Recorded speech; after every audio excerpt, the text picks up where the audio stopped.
Buenos días chicos. El objetivo de este video es precisamente conversar un poco sobre las herramientas que discutimos o que nos presentó el facilitador el sábado durante.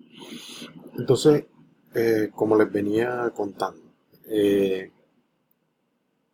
siempre que se hace una investigación es importante desarrollar un estado del arte, que específicamente se trata de una investigación documental que recupera y trasciende reflexivamente el conocimiento acumulado sobre un objeto de estudio. En este caso, el objeto de estudio es el objeto que ustedes tienen en su investigación.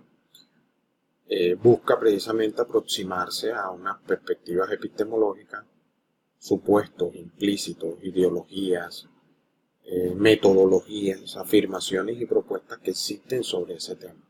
Como les decía anteriormente, existe una dimensión documental, física, que está todavía en los libros. De hecho, en los libros todavía se encuentra mucho que no se encuentra en Internet, sobre todo cuando se basa en las teorías. Por ejemplo, no es lo mismo leer un artículo donde se habla de una teoría de Adam Smith o de Fayol o de Taylor, que leer el libro directo de Taylor, de Fayol o de Adam Smith, porque ahí ustedes pueden encontrar directamente la postura del autor y no la interpretación que se ha hecho de este.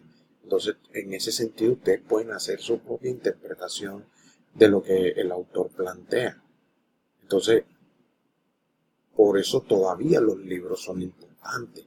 La prensa, por ejemplo, no todo lo que aparece en el periódico aparece en la página web. Entonces también es bueno revisar la prensa, las revistas académicas que a veces son publicadas en físico, aunque hoy la gran mayoría también son publicadas en internet y en las bases de datos como las que hemos estado estudiando. Entonces, ¿qué vamos a buscar en esas investigaciones? Investigaciones sobre la producción investigativa teórica o metodológica existente acerca de determinados fenómenos para develar las dinámicas presentes en la descripción, explicación e interpretación del objeto de estudio. Es decir, los elementos que están planteados en el problema debemos tratar de fortalecerlos haciendo una búsqueda sobre investigaciones que se han hecho sobre estos temas y también sobre los aspectos teóricos de los mismos. Entonces es importante que tengamos eso en cuenta. Y por último, esta parte que es netamente escritural implica que ustedes hagan un documento que consta de 4 puntos específicos. Se llama en general marco referencial, pero tiene 4 puntos que ustedes deben desarrollar una vez hayan hecho completamente la búsqueda documental. ¿Cuáles son esos 4 puntos? Lo primero es, les voy a explicar aquí cómo pueden, qué deben tener en cuenta para hacer estos 4 puntos. Entonces pueden ver aquí en la diapositiva cómo podemos hacer para elaborar estos 4 puntos de la investigación. Entonces vamos a introducir aquí un cuadro de texto para poder escribir y les voy a mostrar cómo podemos hacerlo. Vamos a agrandar un poquito esta imagen para que se agrande también el texto y ustedes puedan leer claramente. Entonces, los 4 puntos que lleva todo buen marco referencial sería entonces, el punto general se llamaría marco referencial. Marco referencial. Y este traería unos subcampos que ustedes deben llenar con la información que obtengan de toda la búsqueda documental. ¿A qué me refiero toda la búsqueda documental? La búsqueda física, la búsqueda virtual, revistas, artículos, prensa, capítulos de libros, libros sobre el tema. Claro está, siempre deben tratar de hacer una búsqueda de policía, es decir, no tienen que leer los libros completos, basta con leer los resúmenes, las introducciones, las conclusiones, para saber si ese texto realmente nos ayuda a completar. El mínimo permitido para un trabajo hecho en el pregrado, que es el momento académico en el que ustedes están, es de 15 hasta 20 fuentes como mínimo repartidos en estos cuatro aspectos que vamos a desarrollar. Es decir, los antecedentes, el primer punto, deben hacer, dentro de los antecedentes también va incluido el estado del arte. ¿Qué es el estado del arte? El avance de las investigaciones hechas sobre el tema en los últimos 10 años. Hacen una búsqueda global, investigaciones que se hayan hecho en otros países del continente, en otras ciudades de Colombia o incluso aquí mismo en Cartagena, en otras universidades, incluso en su misma universidad. El segundo punto, ¿cuál es? Es el que famosamente se conoce como marco teórico. Y aquí una, eh, tiende a haber una confusión porque se cree que el marco teórico es todo. No, el marco teórico es solamente una parte del marco referencial. Ahí solo deben ir las teorías. Solo deben ir las teorías. Algo que se me olvidaba decirles sobre los antecedentes, y es que los antecedentes es precisamente hacer como una especie de reseña histórica, hacer una especie de reseña histórica del tema de investigación que se está desarrollando.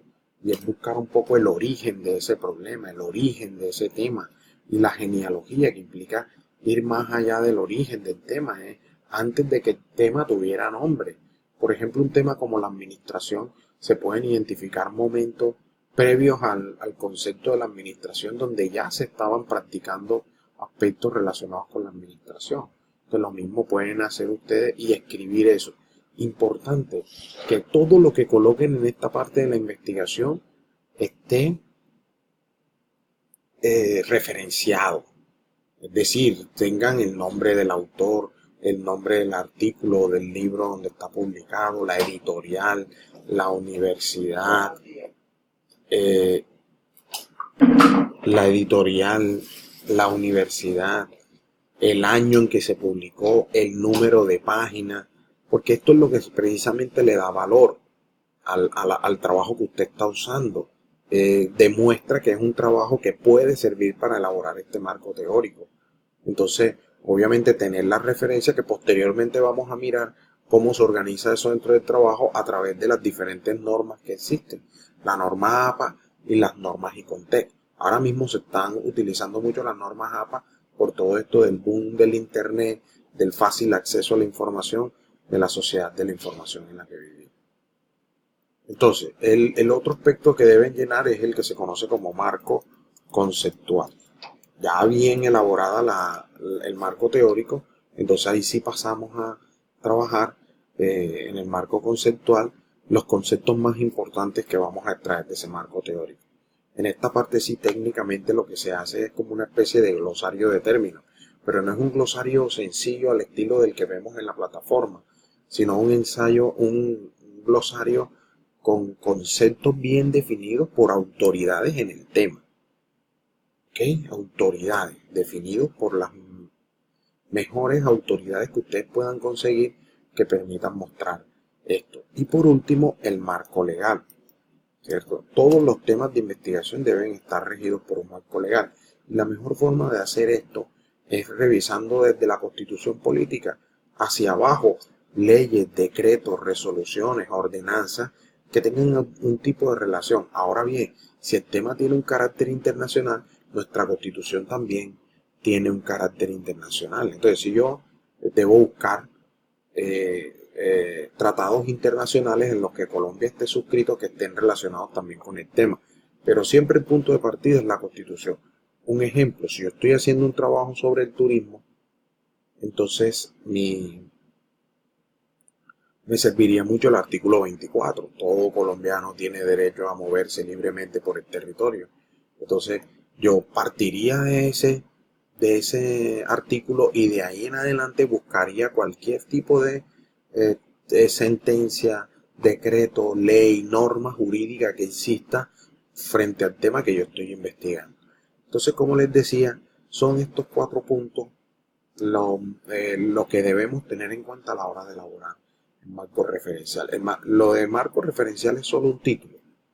Lo verdaderamente importante son estos cuatro puntos que están aquí, que son los que realmente vamos a llenar con la información que logremos obtener de la búsqueda documental.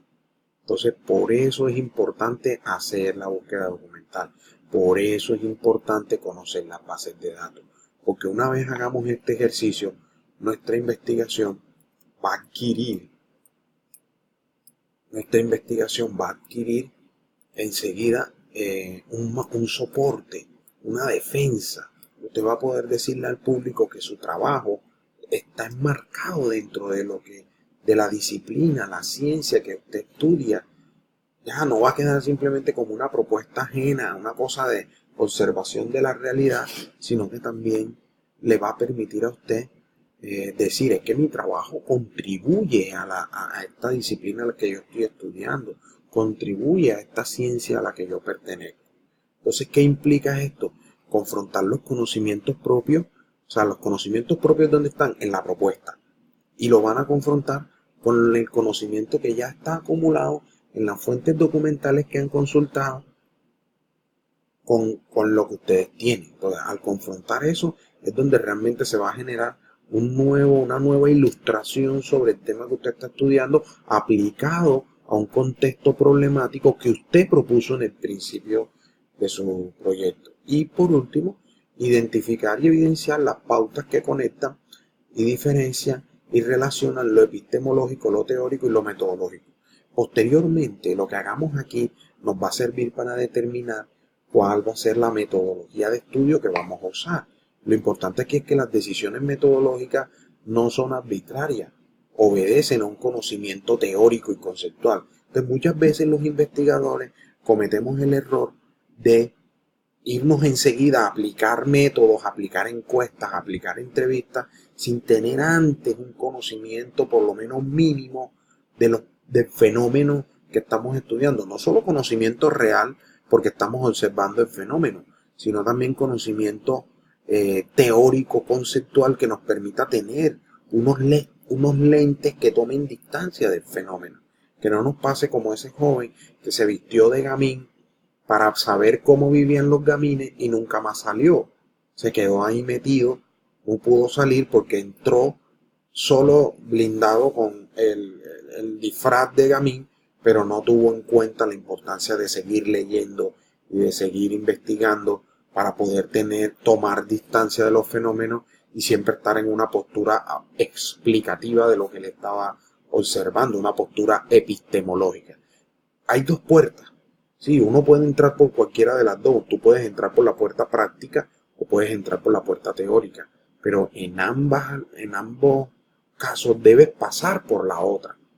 Siempre debe haber esa relación entre lo teórico y la realidad para que el investigador realmente esté generando nuevo conocimiento o nuevas reflexiones sobre los fenómenos que ocurren a nuestro alrededor.